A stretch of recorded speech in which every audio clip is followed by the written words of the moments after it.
Hello everyone and welcome to this Octopia webinar where we are going to answer the question how to ensure the best after-sales experience for your customers.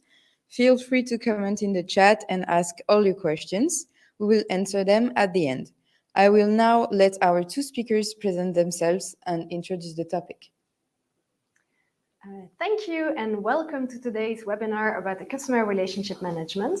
We will address three main topics today. The first one is all the missions of the customer relationship management. Then we will discuss the key KPIs to follow as a marketplace operator. And last but not least, we will have a look at all the questions that you should ask yourself as an operator. Thank you, Célia. So Célia and I are working in the same team. We are business consultants.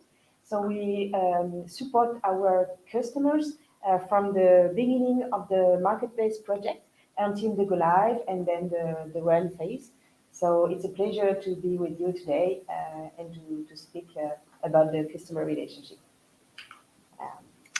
Let us start off the introduction with the word convenience. I will explain what it means, but today we clearly live in a world of convenience. Today, customers are really used to ask a question and in one click with the telephone to be able to order and get it delivered as soon as possible. So if it's regarding delivery with a meal or travel with Airbnb, the customer is really habited to have a direct response and a very quick delivery. So relating to products that you can order on the marketplace, also the customer expects it to be very smooth and to be without any trouble and to be able to have the product as soon as possible. So the mission of the customer relationship management, we have several missions that we are going to present you. So first of all, the first one is to provide a simple and effective solution to the customer demand. Why is that? Because we live in a world where we receive dozens of marketing solicitations in a day, and gaining the attention of the customer is really a challenge, and need the coordination of through the departments of an enterprise. And so if you give a lot of effort to gain and to capture this attention and time, then it's a pity if you waste it in the after-sales phase. After the purchase, having to contact again the seller for a problem is very an unpleasant experience. So this is very important.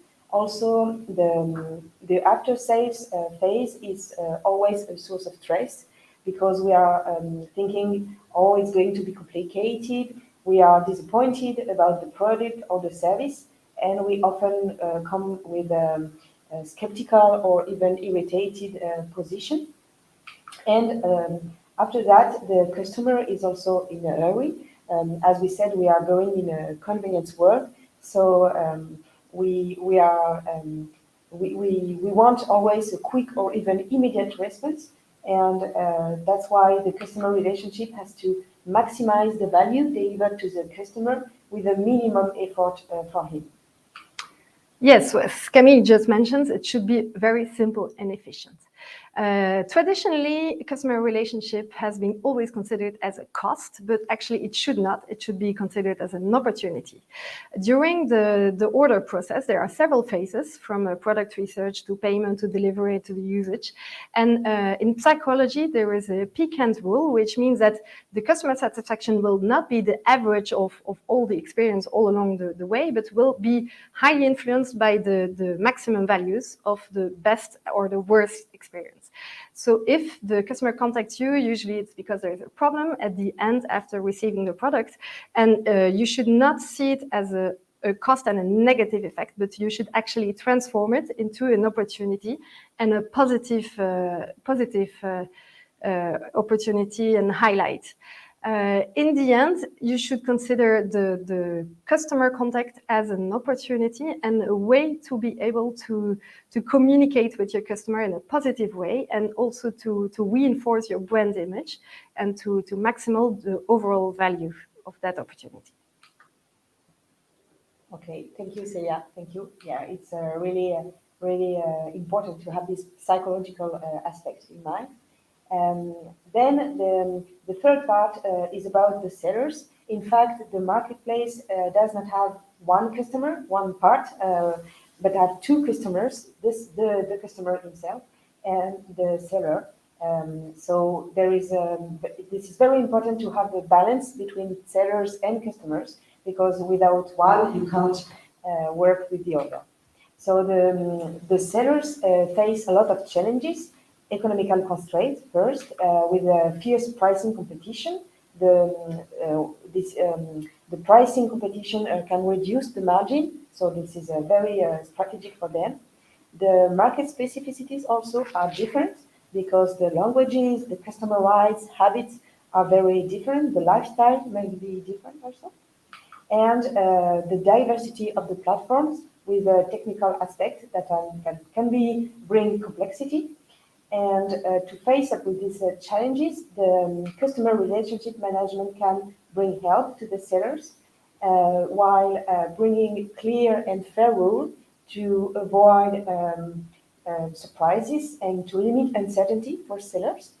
Then, if you have clear rules about when you reimburse, if the seller does not a good job, then the margin is protected. Also, you can bring and write standardized procedures, and giving then transparency and equality to all actors. And you can bring data to monitor the quality of the sellers. And this is very important to score the sellers, to ensure that your marketplace has good sellers, which provide a good experience to your customers. So this is very important. Yes, so as Camille just mentioned, marketplace is all about the end customers, but as well as the sellers. And actually, the customer contact is a great way to learn more about your organization.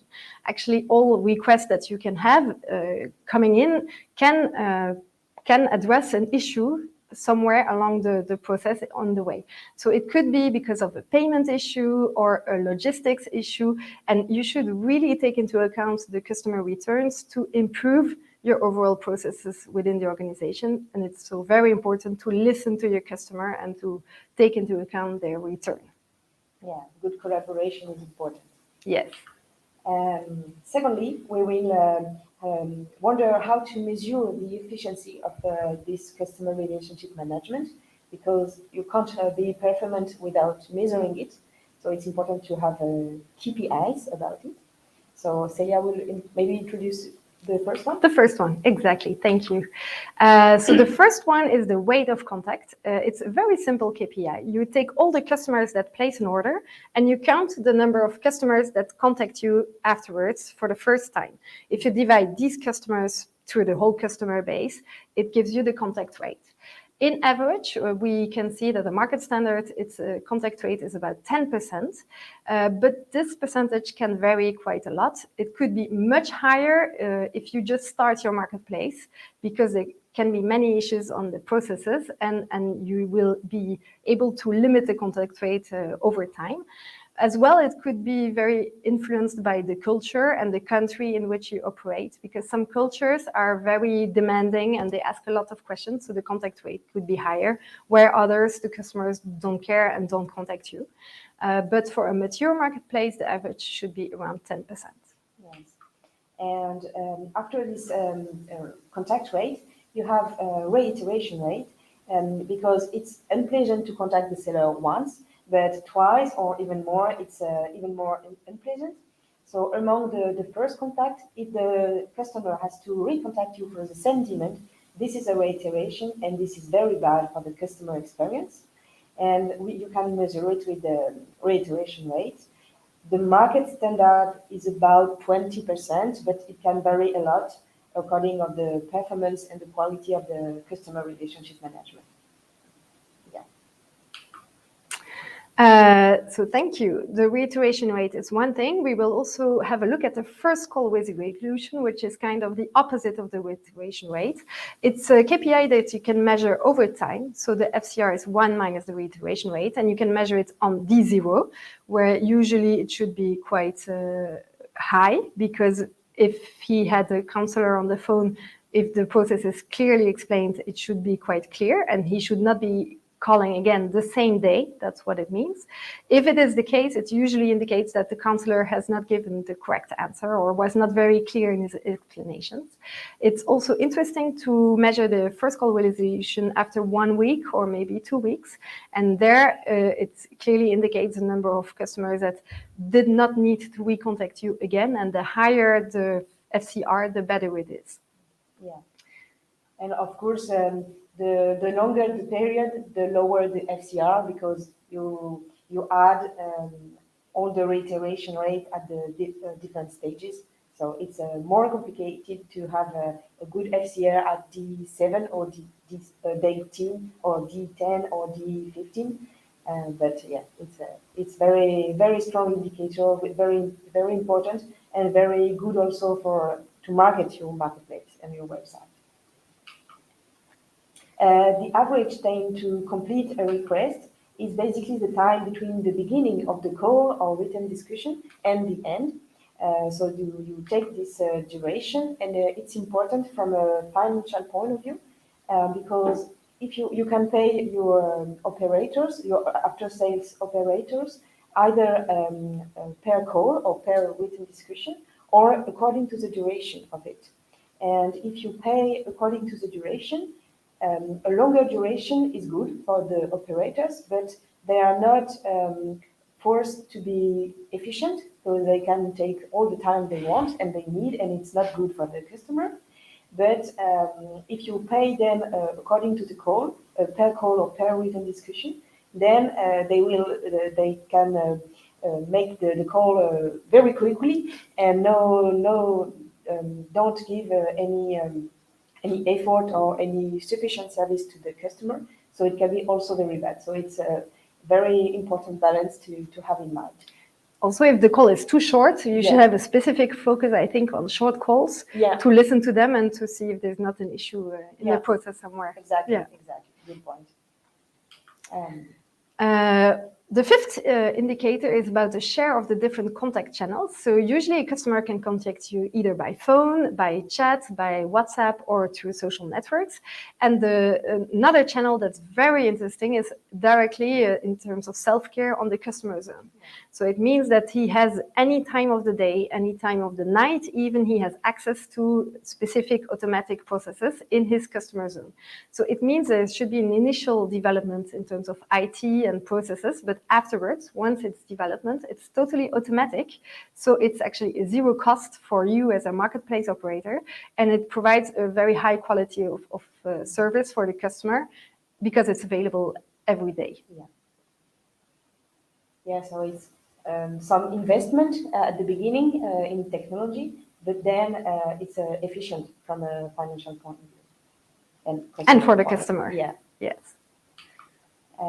And finally, the repurchase. So basically, we could think that the customers who call the after-sales service may less reorder than the others, but in fact, it's the contrary, because the customer who call you after an order, they can receive more confidence and more guarantee of the quality of service, and then they say, okay, I know that even if I got a problem, it's okay. I will get a solution, a quick, efficient solution. So I will reorder at this on this website. So it's very important to measure the repurchase, and also it can allows you to think that the customer relationship management is not only a cost but also an opportunity, a business opportunity. Yeah, so that's it. So we are seeing several indicators that are very important to measure your efficiency as a marketplace and as an after-sales service. Okay, so we can move on to the last part of this webinar. It's really about the key questions that you should ask yourself as a marketplace operator in order to have an efficient and simple customer relationship. The first key question to ask yourself is how you want to operate the customer service.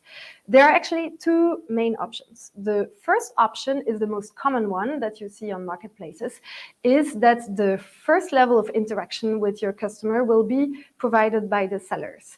It means that if there's a problem with a return of a package, that the customer will ask the question. It will go directly to the customer zone to the sellers, and the sellers will need to provide an efficient answer.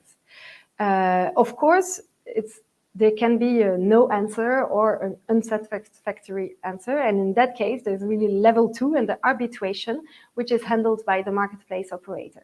So that's the first option on the left. The second option that you can choose is to operate all customer services yourself. It could be an interesting option in case you have a high quality of service, specific brand issues, and that you want to really be able to handle all the questions as you want. It means that you will answer to the customers and you will ask for the response to the seller more in the back office side. And so you will handle all requests directly. Of course, that's much more costly. So the main option that our marketplace operators choose is the first option, where you only intervene in case of arbitration on any customer request. Yeah. Further, so we can go more in details and think about when to intervene. In fact, some marketplaces take the control from the beginning of the order, really securing each stage, and some others are more laxist and say the seller is going to be the main actor. So it's very important to think about what is your marketplace DNA, what is your marketplace brand, your promise also to the customer, to the seller, and to deal with that. After that, the level of intervention you want. So as Célia explained, you have direct interaction between customer and seller, which is less costly for you and often more efficient. And also then you have the level 2, the arbitration in case of seller's deviation. If you launch at a young marketplace, or if you introduce a lot of new sellers, or you are not certain about a platform or about the customers' demands, the sellers, whatever, you can prefer to be always the intermediary between the two, between both, and then progressively introduce direct interaction. So you can have a mix according to the marketplace development. That's correct. And how to manage complexity, this is the third question. In fact, it's very important to know that in a marketplace you are dealing with thousands of customers and hundreds or maybe thousands of sellers. So you can't basically decide on the basis of, okay, it's a seller A, so I'm going to do that. It's seller B, I'm going to do that. So basically you're better. It would be a total mess if you do that. Mess. So you have to have some standard processes. Yeah, totally. And so you have to write, rationalize, automatize, and have very good and robust decision trees to have a clear, fair rules and transparent rules for all the sellers. And it's very important in case of arbitration, because if you don't manage very well your processes, then you arbitrate and your sellers may contest. They say, okay, but that time you didn't reimburse, that time you reimburse, so I don't agree, they don't understand, and maybe they will leave. So it's very important to fidelize them. And then the relationship with your customers. So as we said, we have several contact channels. It's important to measure the share of each of them. You can also introduce personalization, innovation. So basically, imagination is your limit. You can really be more and more innovative about that, because this is a strong tendency today. Personalization, quick answer, convenience. And it's important to give back the voice to the customer through the data and through the coordination with all the services. Yeah, so that's it, I think. Maybe we have some questions, I don't know. Thank you very much for this presentation. We got indeed a few questions. So the first one is how to write down efficient processes to handle the customer relationship of a marketplace. Okay. You Um, want to answer maybe, Yeah, Camille? yeah, okay. Yeah. I think it's important first to look at the customer rights, the legal constraints, to really wonder what are the key points, the legal points, then the customer habits and whatever, and also the marketplace positioning, the brand, the premise, what is your positioning regarding the customer, and write down all the case, the customer case, the several demands that can occur. So a problem in delivery, the product is damaged or lost or whatever.